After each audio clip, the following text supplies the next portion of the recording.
Tonight on Greater Boston, coming to you from the Boston Public Library. After more than a decade in office, State Auditor Suzanne Bump has declared she will not run again. The two people running to replace her, Dianna DeZoglio and Chris Dempsey, they join me to make their case as to why they're the best choice as Chief Accountability Officer for the state, auditing state agencies, investigating public spending, and rooting out fraud, among other responsibilities. Then later, after prodigy rock climber Hugh Hur lost both his lower legs to frostbite at age 17, he knew there had to be a way to make prosthetics better. 40 years later, he's doing just that at MIT. A new documentary from Nova follows him and his colleagues as they revolutionize the field, allowing thoughts to control bionic limbs. First up, Chris Dempsey served as an Assistant Secretary of Transportation under Governor Deval Patrick, and most recently as the director of the nonprofit Transportation for Massachusetts. In between, he was the co-founder of No Boston Olympics, the 2014 campaign against bringing the games to the city, for which he was named among the Globe's Bostonians of the Year. Chris, good to see you. Thanks for being here. Great to be back with you. Why'd you want this job? Arguably the lowest profile of all the statewide offices. Why? Jim, I'm running because as the son of public school teachers, I saw my parents digging into their own pockets to pay for school supplies for their students, as we know so many public school teachers do to this day across the Commonwealth. I'm running because in a state that is proud of so many firsts, we've fallen behind at everything from transportation to racial equality. And I'm running because I have seen firsthand that when decisions on Beacon Hill are made without strong public advocacy, that those decisions benefit people who work on Beacon Hill, but they don't benefit families like mine or the listeners and viewers that are watching tonight, that it's the public that pays the bills when those decisions are made. And I can be a strong state auditor with the experience and the background and the toughness to be the Chief Accountability Officer for the people of Massachusetts. Chris, what do you think is the most relevant experience from either the jobs you've held, the campaigns you've led, most relevant to the functions of this job? I'd point to two things, Jim. I served as Assistant Secretary of Transportation for Governor Deval Patrick. I've been inside that bureaucracy and I've made it work better for people in co-founding the MassDOT program that created all the smartphone apps that tell you when your MBTA bus or your train is going to arrive. I'm the only candidate in this race that has experience in the executive branch, which is the focus of this job. But I've also worked outside of state government to protect the public interest. As the co-founder of No Boston Olympics, we went up against the most powerful special interests and titans of industry in Massachusetts. We got outspent 1,500 to 1. We even had some noted radio and TV hosts who were skeptical of our cause in the early days of that effort. You may know one of them, Jim. But we were successful because we had the facts on our side and we made the case that this was not the right future for the people of Massachusetts. They rallied to our cause and to our side. And my takeaway is that when you put good data in front of the people of Massachusetts, we make smart decisions, and that's the job of the state auditor. You know, I've read your material. You want to expand the traditional function, or at least the reach of the auditor's office. Give us a couple of examples of what that reach would be extended to. Yeah, I'm proud that we were the first campaign to put out policy proposals of any kind in this race about what we want to actually do in the office. Let me highlight two of them. Our most recent one is on reform of the state police. Now, that is an institution that it should be accountable to Beacon Hill, but too often is left to run itself.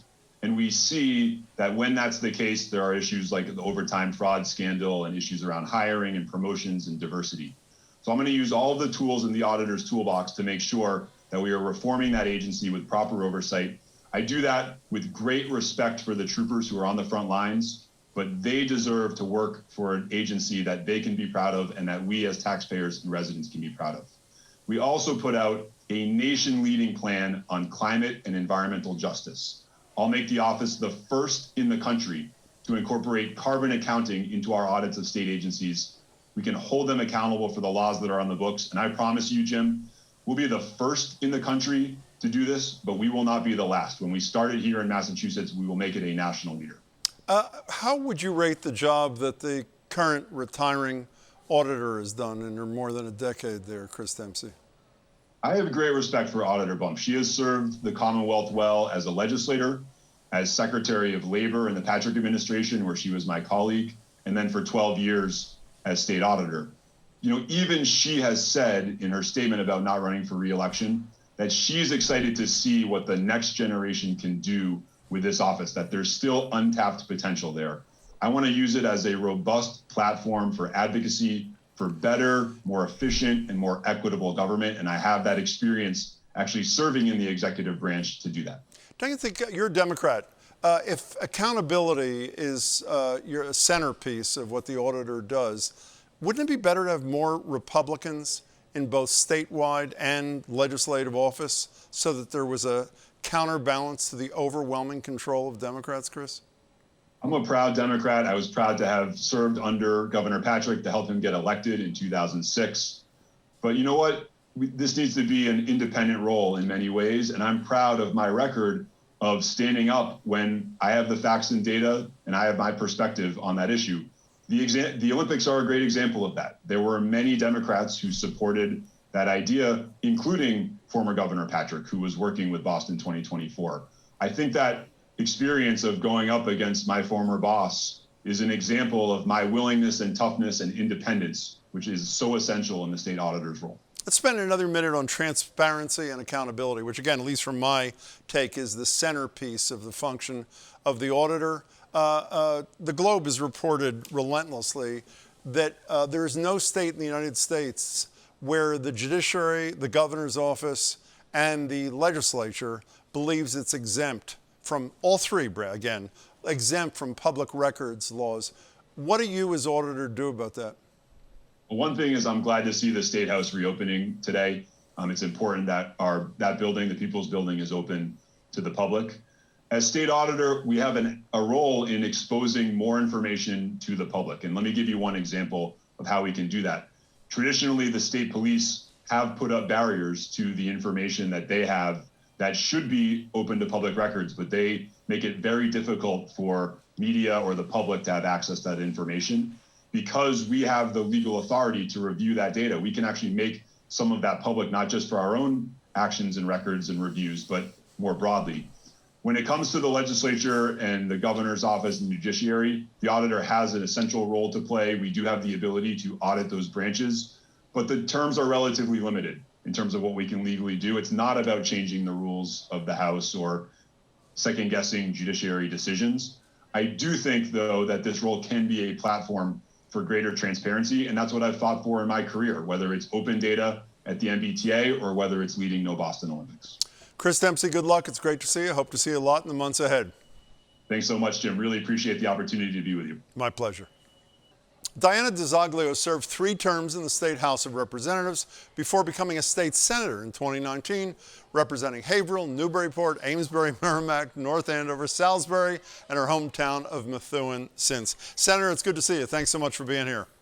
Great to be here with you, Jim. Why are you interested in this job? It's sort of an under-the-radar kind of thing. Why are you interested in it? Yeah, look, I'm running to make sure that working families like yours get access to and accountability from our state leaders and our state agencies, regardless of your family background, bank balance, or zip code. Born to a 17-year-old single mom, I grew up housing insecure, cleaned houses, and waitressed my way through community college. And I earned scholarships to Wellesley College to become the first in my family to graduate. So I understand that without the investments of others, I would not have had the opportunities I did. And I also know how important it is that our investments made through your tax dollars are spent wisely, because every wasted dollar puts another child's future opportunities at risk. And we know there are enough barriers to access. State government shouldn't be one of them. Last week, I rolled out my social justice and equity audit plan alongside of colleagues in the state Senate. And would love to discuss that audit plan with you today, amongst other things that you might have questions about. Well, let's go to that. You have mentioned a couple of things, at least, that would expand what has traditionally been part of the auditor's purview. Describe that social equity and justice plan first, briefly, if you can. Look, Massachusetts is great at making progressive promises, but too often it fails to actually live up to those ideals. And again, growing up in Lawrence and Methuen, I saw firsthand the disproportionate impacts of unfair policies on underserved communities. Our policies currently feed a self-sustaining status quo where people with generational access to power prosper. Their friends who look and sound like them are rewarded, and the most vulnerable people are pushed aside and marginalized. I'll be an auditor who opens state government to everyone and shifts the balance of power back to working people. Again, last week I rolled out my social justice and equity audit plan that seeks to look at things anywhere from making sure our government contracts are diverse and our diversity commitments are being met to making sure that we are continuing to follow up on EEC and make sure that early intervention and early education is actually fair and equitable across the board, all the way to making sure that affordable housing is equitable here in Massachusetts and that we're not abusing taxpayer-funded non-disclosure agreements. Senator, a second thing that I noticed on your list of, let's call it non-traditional functions, and in this area, you and Chris Dempsey appear to be talking about similar things, the role for the auditor in controlling climate change. What specifically would you as auditor do on that front? Yes, so I would like to specifically make sure that Mass Saves is actually being implemented in an equitable fashion across our communities. I can tell you that as a senator, I've seen some disproportionate actions taken by Mass Save, or I should say, I've seen some inequities in the distribution of the programs that they actually offer, where they seem to benefit wealthier communities while low-income neighborhoods are overlooked and ignored. There should be accountability in ensuring equitable access to the program for underserved communities, as their stated goal is to make sure that residents and businesses across Massachusetts save money and energy in order to lead to a clean and energy efficient future.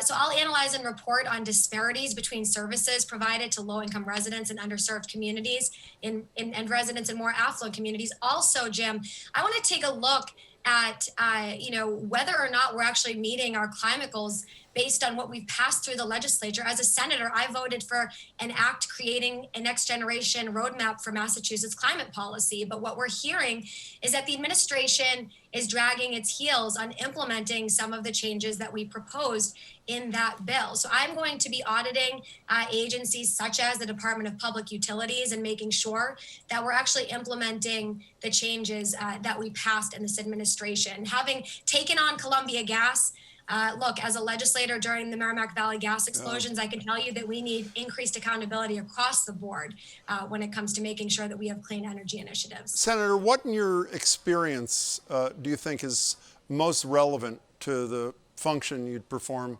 as auditor? So I have been, this is my 10th year in the state legislature, speaking truth to power up on Beacon Hill. I have led the charge on transparency and accountability initiatives in the state Senate and also in the House of Representatives. I've gone toe-to-toe with the governor on issues of equity, transparency, and accountability, along with even the former Speaker of the House and my own leadership team when need be, to make sure that we are actually defending your tax dollars. I've been calling for audits, I've been demanding investigations, but I've been able to be blocked as 1 out of 40 in the Senate. As your next state auditor, they won't be able to block me anymore. I'll have subpoena authority to get to the bottom of what we need to get to the bottom of, and I will audit and I will investigate the things that I've been calling for audits and investigations on. You've mentioned transparency and accountability. One of my obsessions, which I will broach with you, is that we are the only state in the country, where the judiciary, the legislature, and the governor's office believe they're exempt from public records laws. What does an auditor DeZoglio do about that? We're not subject to open meeting laws. We're exempt to public records laws. Committee votes are not made public. Taxpayer-funded non-disclosure agreements continue to silence government workers, and power continues to be centralized in the hands of a few, Jim. We continue to be ranked by almost every good government group as the least transparent state government in the entire nation. As auditor, I'm going to do a deep dive into our state agencies, including our legislature, to analyze the processes and procedures that are taking place that are blocking access for working families into what's really going on behind those closed doors on Beacon Hill. And I'll have the subpoena authority to be able to do that. Only have a couple of seconds left. How would you rate the terms of Auditor Bump? I think the auditor bump has done a great job, and certainly every auditor has their priorities. My priorities are going to be opening up state government and making it accessible to every family in Massachusetts, regardless of their family background, their bank balance, or their zip code. Thanks so much, Jim, for having me on today. Thank you, Senator. It's great to see you. Thanks so much for your time. Great to be back. As of now, there are no Republicans in the race for auditor. If and when there are, we'll invite them to join us. Next up, Hugh Hur was just 17 years old when he lost both his lower legs to frostbite. after getting stranded by a dangerous storm while ice climbing with a friend. Before that, he was on his way to becoming one of the best climbers in the world. Fast forward 40 years, he and his team at MIT's Media Lab, along with a top surgeon at Brigham and Women's, are looking to push prosthetics into places you cannot possibly imagine. When we have all these bionic interventions at our disposal, the individual will be able to design their own physicality, design their own cognition and emotional experience, will be able to sculpt their own identity.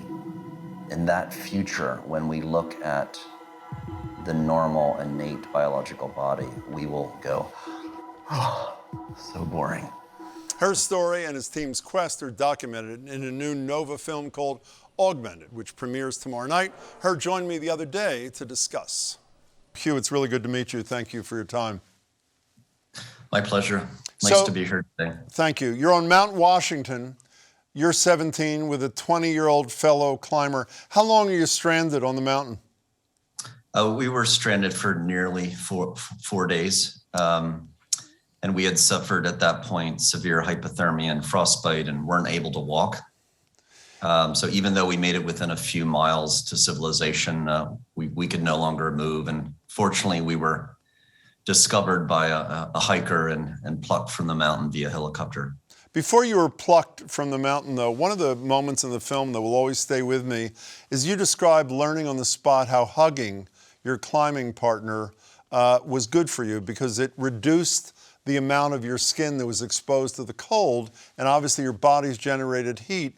But at some point, you stopped hugging. Why did you stop?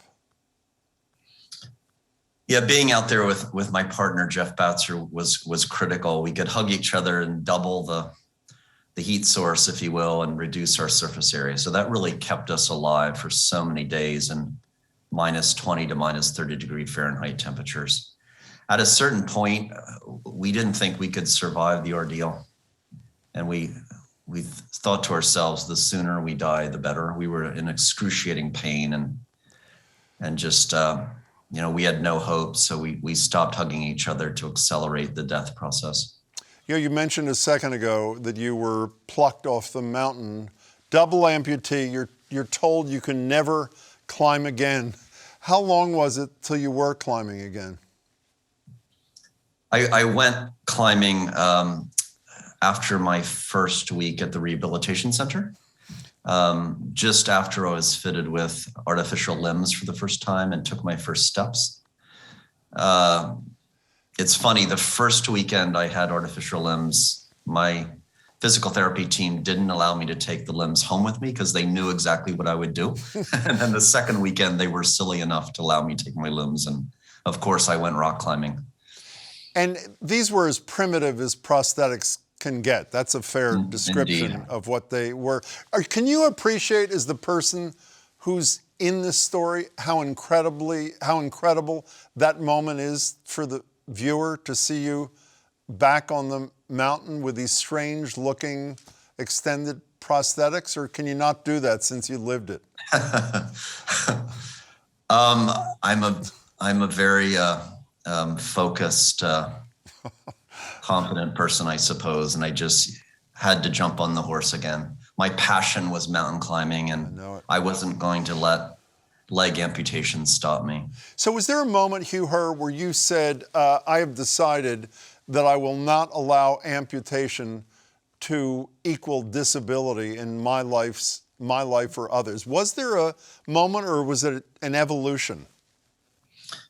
Yeah, when my limbs were amputated, society told me your life is over. You're now a crippled.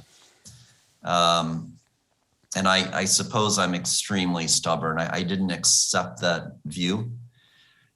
And I kind of turned the mirror around 180 degrees and looked at the problem from a different perspective. Most people, when they have the limb amputated, within the void that creates, they see disability and hardship and pain and suffering. What I saw was potential, because in that void, I could create new technologies that would augment my climbing and augment my physicality. So I viewed it as an opportunity to create, like a like a great writer views a blank sheet of paper. It has potential. But one obstacle to that potential, as you describe it, Hugh Hur, was the way amputations had been done practically forever.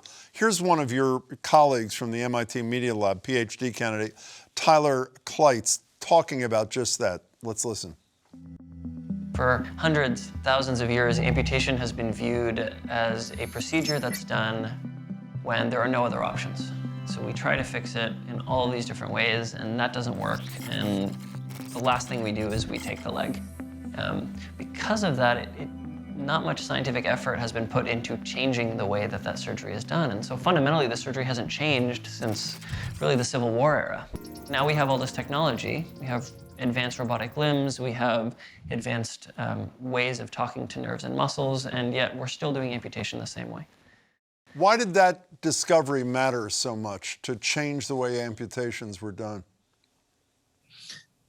So our mission at MIT is to link the nervous system to bionic prostheses for two reasons. We want a person to be able to think and move the synthetic limb. We also want the person to feel the synthetic limb as natural, cutaneous, or proprioceptive sensations. The sense of touch, the sense of movement. So even though the limb is synthetic, we want it to be perceived as a flesh and bone limb. So to do that, not only do we have to architect the synthetic portions of the bionic limb, but also the biological portions. So that meant fundamentally changing how the surgery is done when the limb is amputated. You know, I don't want to gloss over what you just said a second ago. This is the part, I am a hyperbolic person, but there is no hyperbole here. When one watches this film and sees a human being using their thoughts to control a synthetic body part, it is indescribable. How's it feel having it on? It's pretty amazing, actually. To have the foot moving in the directions that I'm thinking it's moving. It's really cool to feel it through my knee. Feels like there's a foot there.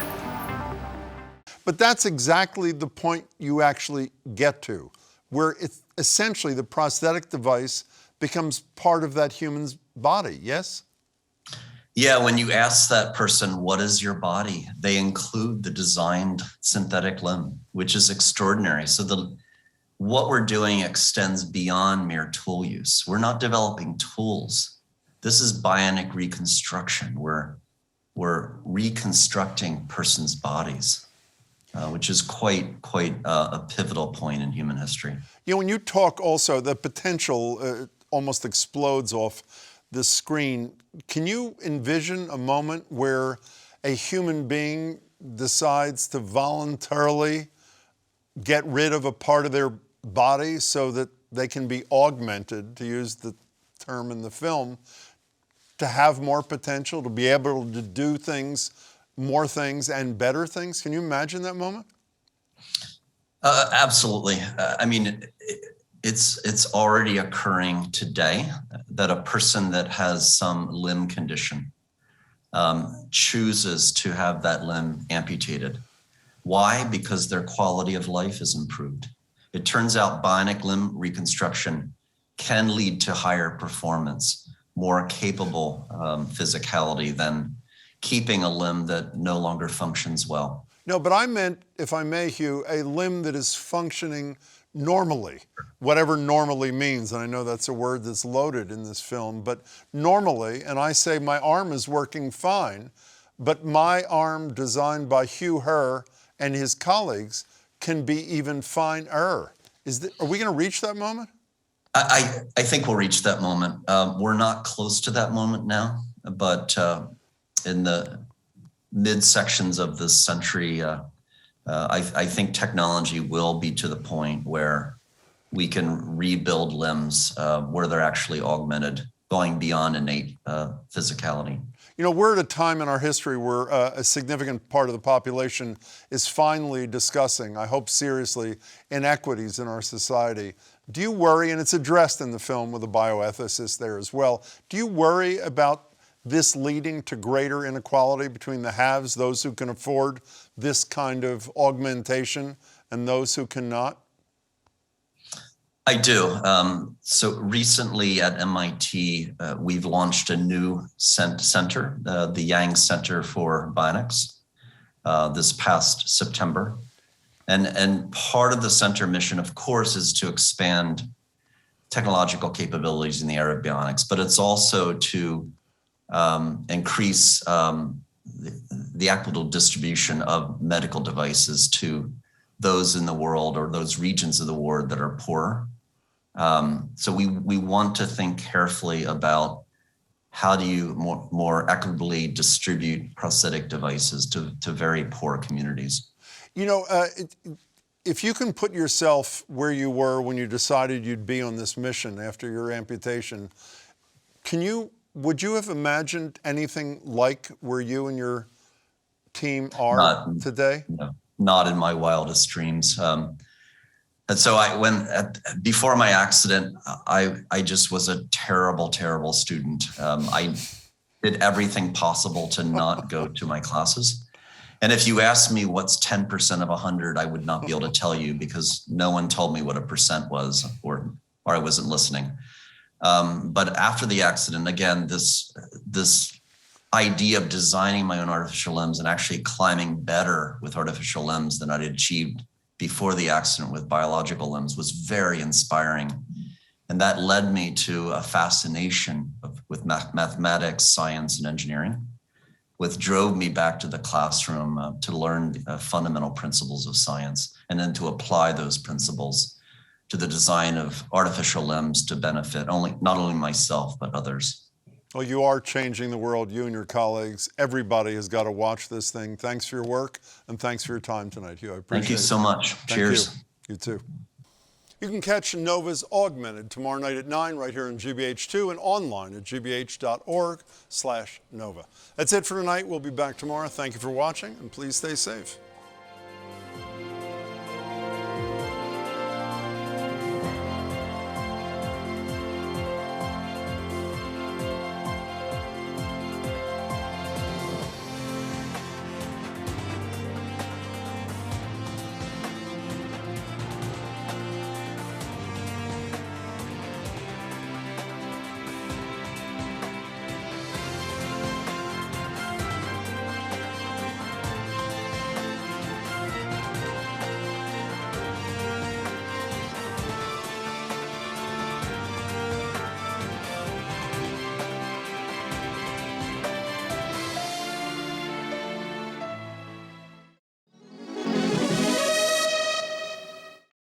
New dawn. New vibe. New duo. I'm looking forward to that, yeah.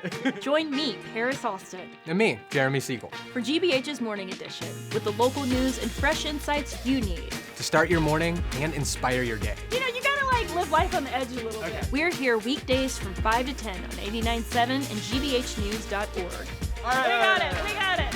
Let's go. It's a new dawn. See you in the morning.